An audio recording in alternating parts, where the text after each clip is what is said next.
କିନ୍ତୁ ମୁକିମଙ୍କ ଶୋ ବୋଲି flop show କୋଉଟା ହେଇନାହିଁ।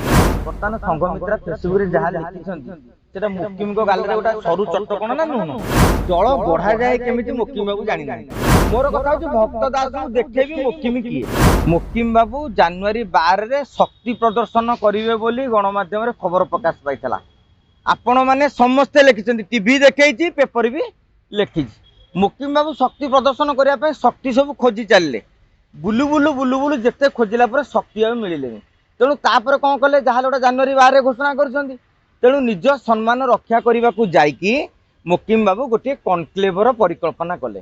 ଆପଣ ଜାଣିଥିବେ, ଗୋଟିଏ କନକ୍ଲେଭ କରାଗଲେ ଗୋଟିଏ ଗୋଟିଏ ମଞ୍ଚରେ ଆପଣ ଦେଖିବେ ନବୀନ ବାବୁ, ଭକ୍ତ ବାବୁ, ମୋହନ ବାବୁ, ଧର୍ମେନ୍ଦ୍ର ବାବୁ, ଯେତେ ଦଳ ବିଭିନ୍ନ ଦଳର ବାବୁ ମାନେ ଅଛନ୍ତି ସମସ୍ତେ ମେଳ ହେବାରେ ଗୋଟେ ଆଶ୍ଚର୍ଯ୍ୟ କଥା ନୁହେଁ। ତେଣୁ ଯେହେତୁ ଜାନୁଆରୀ 12 ଯୁବ ଦିବସ, ସ୍ୱାମୀ ବିବେକାନନ୍ଦ, ତେଣୁ ଏଇ କଥା କହିକି ସେ ଗୋଟେ ଯୁବ ବିପ୍ଳବ କଥା କହିଲେ। ବରଂ ମୁଁ କହିବି, ଗତକାଲି ଯୁବ ଦିବସ ଅବସରରେ ସାରା ଓଡ଼ିଶାରେ ବିଭିନ୍ନ କାର୍ଯ୍ୟକ୍ରମ କରାଯାଇଛି, କିନ୍ତୁ ମୁକିମଙ୍କ ଶୋ ବୋଲି ଫ୍ଲପ ଶୋ କୋଉଟା ହେଇନାହିଁ। ମୁକିମ ବାବୁ ସମ୍ବାଦର ମ୍ୟାଡମଙ୍କୁ ଡାକିଥିଲେ। କାହିଁ ଡାକିଥିଲେ? ଇରେ ସମ୍ବାଦ ବଡ଼ କାଗଜ, ତାଙ୍କର ସମ୍ବାଦ ଅଛି, କନକ ଅଛି, ଖବରଟା ଭଲରେ ପ୍ରକାଶିତ ହେବ।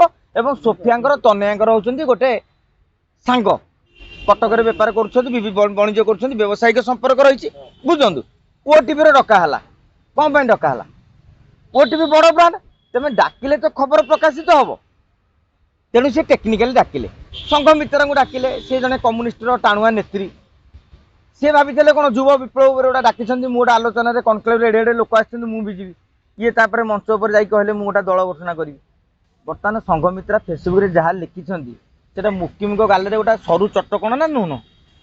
ସେ ନିଜେ ଲେଖିଲେ, ମତେ ଡାକିଲ ଗୋଟିଏ କଥା କହିକି, ଏବେ ଆପଣ ଘୋଷଣା କରୁଛନ୍ତି ଦଳ, କାରଣ ସେ କମ୍ୟୁନିଷ୍ଟ ଲୋକ। ତେଣୁ ଏଗୁଡ଼ା ସବୁ ବୁଝିବା ଦରକାର। ମୁକିମ ବାବୁ ବହୁତ ତରତର ହେଇଯାଉଛନ୍ତି। ଆଜ୍ଞା, ଯେମିତି ଦଶମ ମାଟ୍ରିକ ପରୀକ୍ଷା କେତେବେଳେ ଦେବ? ନବମ ପାସ୍ କଲେ ପରେ ମାଟ୍ରିକ ଦେବ ନା ନାଇଁ ପ୍ରଥମ ଦ୍ୱିତୀୟରୁ ଏକାବେଳେ ମାଟ୍ରିକ ପରୀକ୍ଷା ଦେବ? ତେଣୁ ସେ ଆଉ ଅପେକ୍ଷା କରିପାରୁନାହାନ୍ତି। ଦଳ ଗଢ଼ାଯାଏ କେମିତି ମୁକିମ ବାବୁ ଜାଣିନାହାନ୍ତି। ସେ ବିଜୟ ମହାପାତ୍ର ପାଖକୁ ଯାଇଥିଲେ ଟିପ୍ସ ପାଇଁ, କିମ୍ବା ନିଜେ ଆସନ୍ତୁ ବୋଲି ଅନୁରୋଧ କରିଥିଲେ। ବିଜୟ ବାବୁ ଦ୍ୱିତୀୟ ଥର ଓଡ଼ିଶା ଗଣପରିଷଦ ଗଢ଼ିକି ତାପରେ ଏନସିପି ଯାଇକି ସେ କ୍ଲିୟର ନେଇଯାଇଛନ୍ତି। ତେଣୁ ସିଏ ଆଉ ରାଜି ହେଲେନି। ତେଣୁ ଭକ୍ତ ଯଦି ମୁକିମ ରାଜ୍ୟରେ ଆଉ ଏକ ବିକଳ୍ପ ଦଳ ଭାବେ ନିଜକୁ ବା ନିଜ ଆଉ ଗୋଟେ ଗଢ଼ିବାକୁ ଚେଷ୍ଟା କରୁଥାନ୍ତେ, ହୁଏତ ସଫଳ ହେଇଥାନ୍ତେ। ସିଏ ବର୍ତ୍ତମାନ ଟାର୍ଗେଟ ରଖିଲେ ଯେ କଂଗ୍ରେସର ବିକଳ୍ପ, ଭକ୍ତ ଦାସଙ୍କର ବିକଳ୍ପ। ତେମେ ଯେତେବେଳେ ନିଜର କ୍ରେଡିଟ ପାଇଁ ଗୋଟେ ଦଳ ଗଠନ କରିବାକୁ ଚାହିଁବ, ଆଉ 5 ଜଣ ଆପଣଙ୍କ ସାଙ୍ଗରେ ଯିବେ ନାହିଁ। କାହିଁକି ନା ତମ ନିୟତ, ତମର ଲକ୍ଷ୍ୟ ରହିଗଲା ଯେ ମୋର ରାଜ୍ୟ ବିକାଶ କଥା ନୁହେଁ, ଗୋଟେ ଦଳ ଗଢ଼ିବି ସେଇଟା ନୁହେଁ। ମୋର କଥା ହଉଛି ଭକ୍ତ ଦାସଙ୍କୁ ଦେଖେଇବି ମୁକିମ କିଏ। ଏଇ କଥା କହିଦେଲେ ତ ବହିଗୁଣ୍ଡ। ଅତୀତରେ ସୌମ୍ୟ ପଟ୍ଟନାୟକ ଭଳି, ଯୋଉଠି ପଟ୍ଟନାୟକ ପରିବାର ରାଜନୀତିରେ ଟଙ୍କାରେ ସବୁଥିରେ ସାରା ରାଜ୍ୟରେ ସଂଗଠନ ଥିଲା, ତାଙ୍କ ମାଠିଆ ଭାଙ୍ଗିଗଲା। ମୁକିମ କହିବେ ମୁଁ ଦଳ ଗଢ଼ିବି। ତେଣୁ ଇଏ ଏକ ଅଷ୍ଟମ ଆଶ୍ଚର୍ଯ୍ୟ। ଅନ୍ୟମାନେ ଆସିଲେନି, ଲିପୁ ସାହୁ ହୁଅନ୍ତୁ, ସୁନୀଲ ମହାନ୍ତି ବି ହୁଅନ୍ତୁ, ପଲିଟିକାଲ ଲୋକ ଯେତେବେଳେ। ନାଇଁ, ମୋ କହିବା କଥା ତାଙ୍କୁ ଡାକିଥିଲେ କାହିଁକି? ସେମାନେ ହେଉଛନ୍ତି ରାଜନେତା। ଯେତେବେଳେ ଡାକିଲ ତେମେ କନକ୍ଲେଭ ପାଇଁ, ସମସ୍ତେ ଆସିଥାନ୍ତେ। ଯାହାକୁ ଡାକିଥାନ୍ତେ ସିଏ ଯାଇଥାନ୍ତେ। ସିଏ ଜାଣିଦେଲେ କହୁ କହୁ ମୁକିମ ଏଇ କଥା ଘୋଷଣା କରିବେ, କର୍ମୀମାନେ କହିବେ। ତେଣୁ ଇଏ କହିଲେ ମୁଁ ଯାଇକି କିଳା କାହିଁ ନେବି?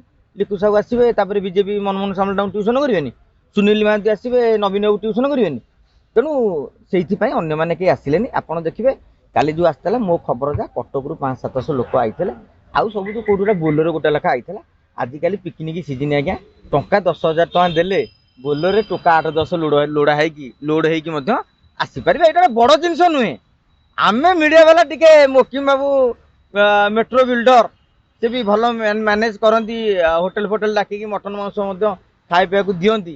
ତେଣୁ ତାଙ୍କ ପାଇଁ ଟିକେ ମଝେ ମଝେ କିଛି ଗଣମାଧ୍ୟମ ଟିକେ ଉତ୍ସାହିତ ହେଇଯାଇଛନ୍ତି। ଆଉ କ'ଣ?